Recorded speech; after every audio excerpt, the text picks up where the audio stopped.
अच्छा, तो management of spinal cord injuries ये हमारा कोर्स है। इसमें सबसे पहले चैप्टर 1 जो है उसमें ब्रीफ ओवरव्यू दिया गया है स्पाइनल कॉर्ड इंजरी के बारे में, ठीक है।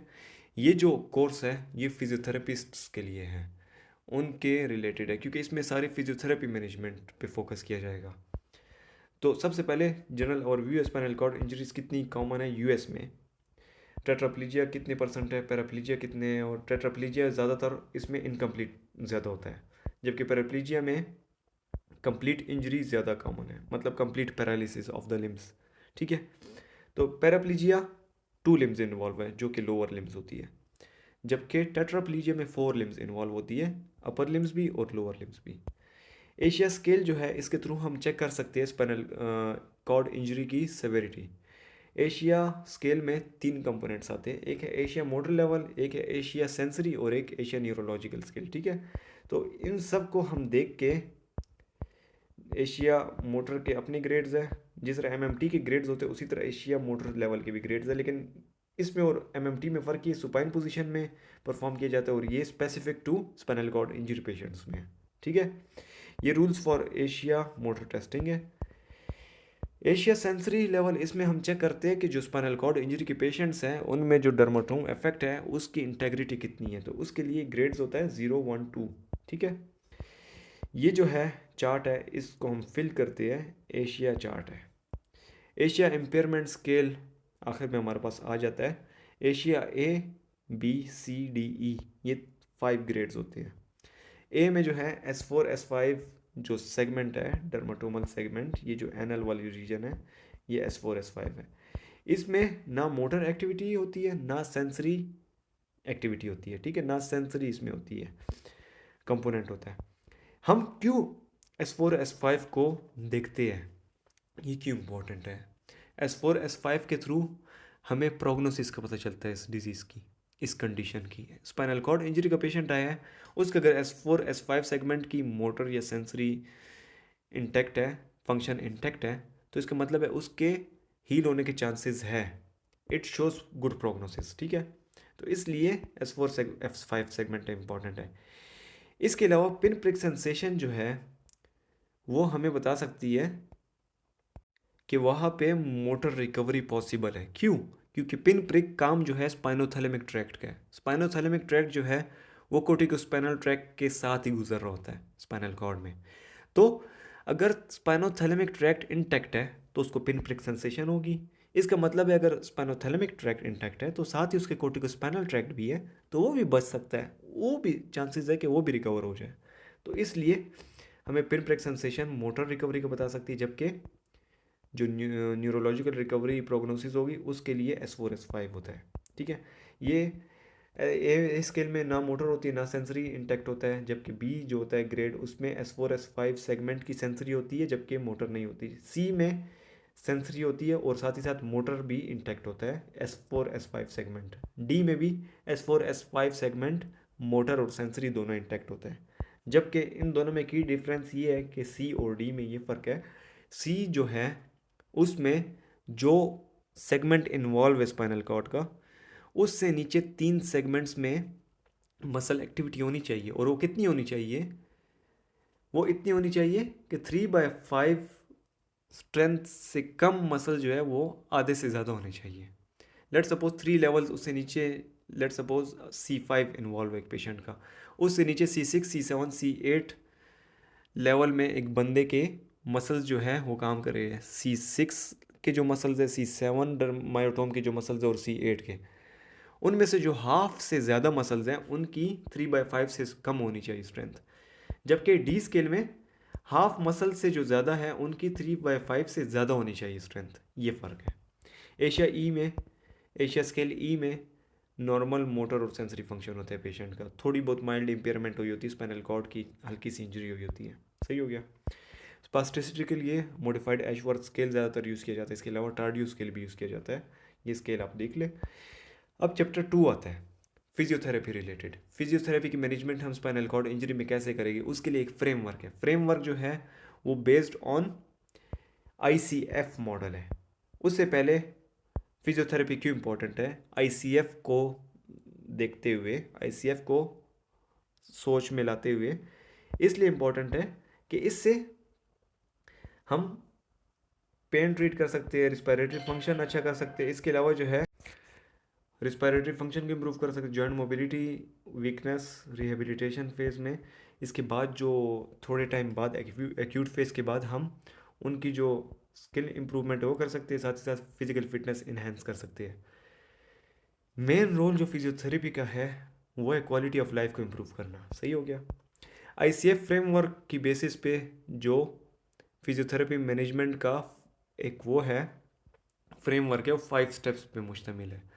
आपके पास एक स्पाइनल कॉर्ड इंजरी का पेशेंट आता है, आप उसको कैसे एसेस करेंगे, ट्रीट करेंगे, वो इन 5 स्टेप्स पे होना चाहिए। ठीक है, सबसे पहले आपने एसेस करना है इम्पेयरमेंट को, एक्टिविटी लिमिटेशंस और पार्टिसिपेशन रिस्ट्रिक्शंस उसे क्या आ रही है। इसके बाद स्टेप 2 होगा जिसमें हम गोल सेट करेंगे कि इस पेशेंट के लिए हम जब इसकी मैनेजमेंट करेंगे तो इसमें क्या गोल्स पे हमने काम करना है। फिर उन गोल्स को देखते हुए हम इम्पेयरमेंट्स देखेंगे, उस गोल रिलेटेड इम्पेयरमेंट कौन सी आ रही है, उस इम्पेयरमेंट को हम फिर ट्रीट करेंगे और साथ ही साथ आउटकम देखेंगे कि क्या आउटकम आ रहा है, पॉजिटिव आउटकम आ रहा है कि नहीं।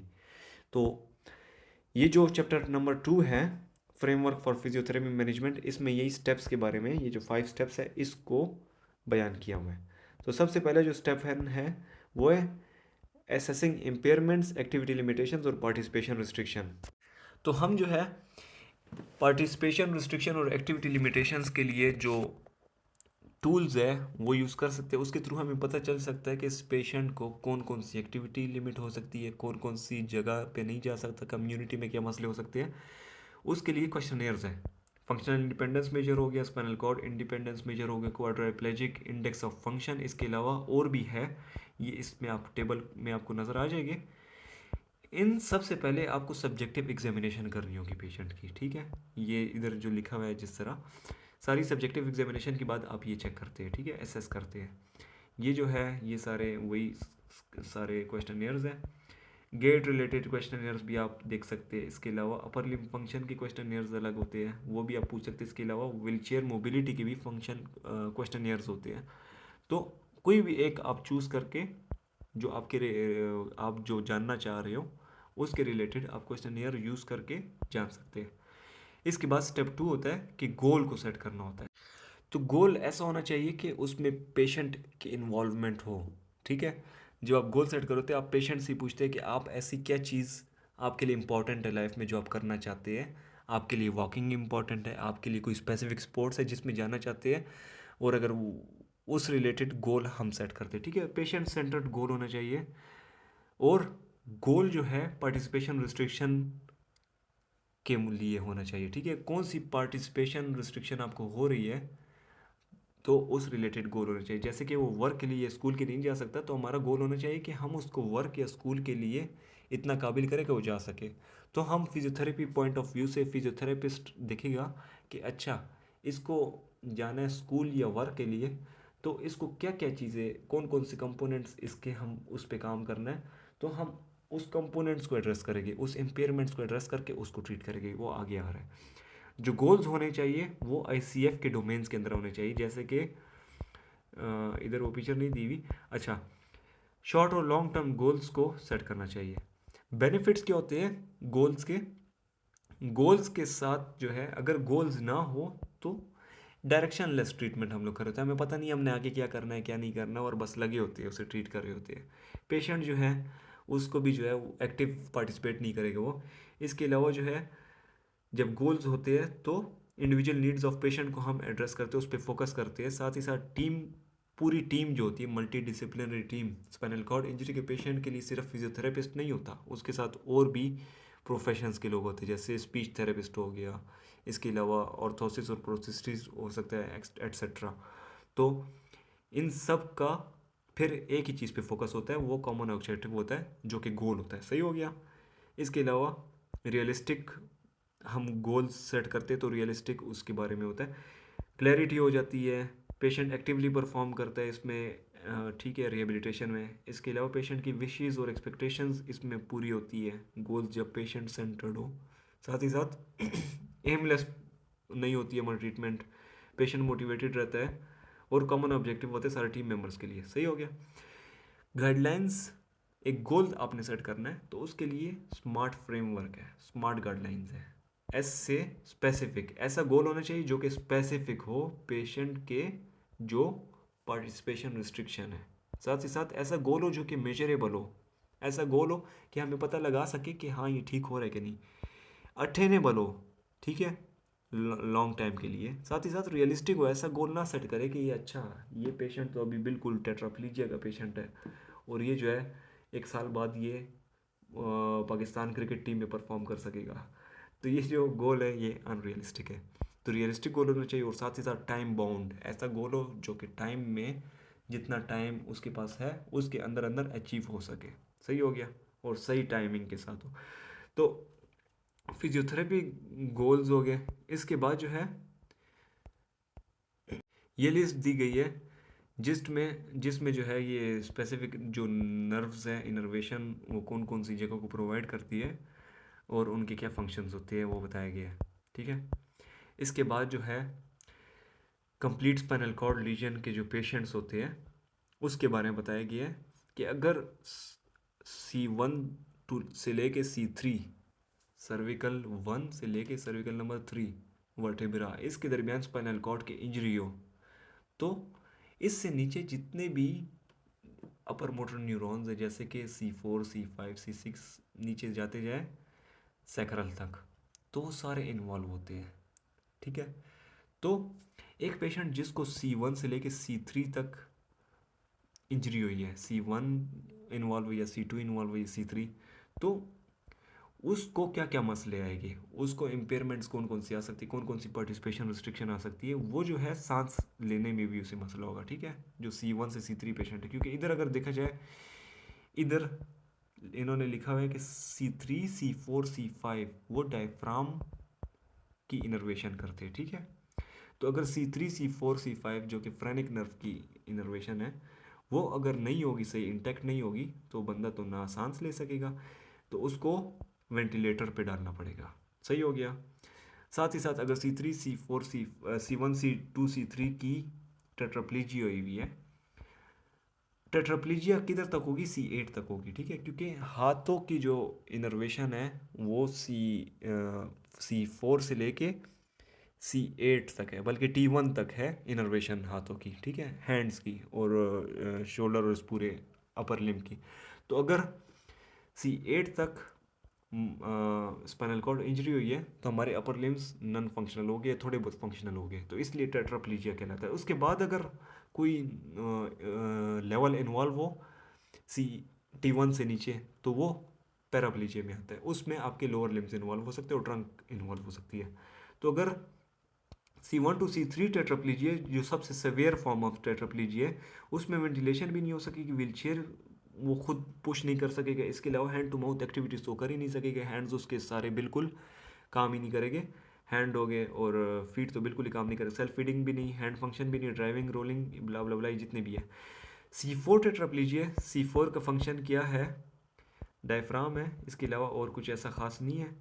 तो डायफ्राम उसका इंटैक्ट होगा तो वो सांस ले सकेगा, जबकि सारे फंक्शंस एक्स्ट्रा नहीं कर सकेगा। C5 का टेट्राप्लीजिया वाला पेशेंट है तो C5 शोल्डर के फ्लेक्सर और एब्डक्टर्स में हेल्प कर सकता है, तो वो पेशेंट एक तो वेंटिलेशन कर सकेगा, इसके अलावा मैनुअल व्हीलचेयर को थोड़ा बहुत पुश कर सकेगा, क्योंकि शोल्डर के जो मसल्स है डेल्टॉइड्स वो थोड़ी बहुत एक्टिविटी कर रहे हैं, हैंड टू माउथ एक्टिविटी भी थोड़ी बहुत कर सकता है, जबकि सेल्फ फीडिंग उसके लिए लिमिटेड है। सेल्फ फीडिंग के लिए आपके रिस्ट फ्लेक्सर्स हो गए, एल्बो फ्लेक्सर्स हो गए, इन सब का काम करना ज़रूरी है। ठीक हो गया। हैंड फंक्शन नहीं कर सकेगा, ड्राइविंग नहीं कर सकेगा, रोलिंग और हॉरिजॉन्टल ट्रांसफ़र और लाइन टू सिटिंग थोड़ा बहुत लिमिटेड है, वो कर सकता है थोड़ा बहुत। सही है। जबकि C6 का पेशेंट है, C6 में फिर एल्बो फ्लेक्सर्स उसके इंटैक्ट हो गए। सही हो गया, एल्बो फ्लेक्सर्स और शोल्डर के मसल्स जो है वो सही काम कर रहे हैं, शोल्डर एक्सटेंसर्स भी हो गए, तो उसकी एक्टिविटीज़ थोड़ी सी और ज़्यादा कर सकेगा एज़ कम्पेयर टू C4। फिर C6 का जो पेशेंट है वो ये सारी एक्टिविटीज़ कर सकेगा, साथ ही साथ हैंड फंक्शन थोड़े बहुत कर सकेगा। C6 का पेशेंट के एल्बो एक्सटेंसर्स काम करेंगे। ठीक है, एल्बो एक्सटेंसर जब काम करेंगे तो टेनोडेसिस वाली ग्रिप इस्तेमाल कर सकता है। टेनोडेसिस वाली ग्रिप का मतलब उसके एल्बो जो फोर आर्म के जो फ्लेक्सर्स हैं वो तो नहीं काम करे। फोर आर्म फ्लेक्सर, आप कोई पेन को पकड़े हाथ में, तो आप जब हाथ को में पकड़ते तो आप एल्बो फ्लेक्सर्स को इस्तेमाल करके पकड़े, है ना। तो उसके तो एल्बो फ्लेक्सर्स काम नहीं करे, क्योंकि वो फंक्शन है एल्बो फ्लेक्सर्स किसका काम है, वो है C7 और साथ ही साथ C8 का भी हो सकता है, ठीक है। तो जब तक C7 C8 इन्वॉल्व नहीं है, C6 इन्वॉल्व है, तो उसके एल्बो फ्लेक्सर्स काम नहीं करेंगे, तो वो टेनोडेसिस ग्रिप का इस्तेमाल करें। टेनोडेसिस ग्रिप किसे कहती है कि आप जब हाथ को लूज छोड़ दें और आप अपने रिस्ट की एक्सटेंशन जब करते हैं, रिस्ट की एक्सटेंशन करते हैं, तो आपकी फिंगर्स थोड़ी बहुत फ्लेक्स हो जाती है। क्यों? क्योंकि मसल जो आगे फ्लेक्सर मसल है वो इलांगेट हो रहा है, तो उसकी वजह से फिंगर्स फ्लेक्स होती है। सही हो गया। तो ये वाली ग्रिप इस्तेमाल करके वो थोड़ी बहुत हैंड फंक्शन कर सकता है। C7 C8 में भी अगर टेट्राप्लीजिया हो तो थोड़ी बहुत कर सकता है हैंड फंक्शंस। और साथ ही साथ जो है ये सारे फंक्शंस आप देख लें।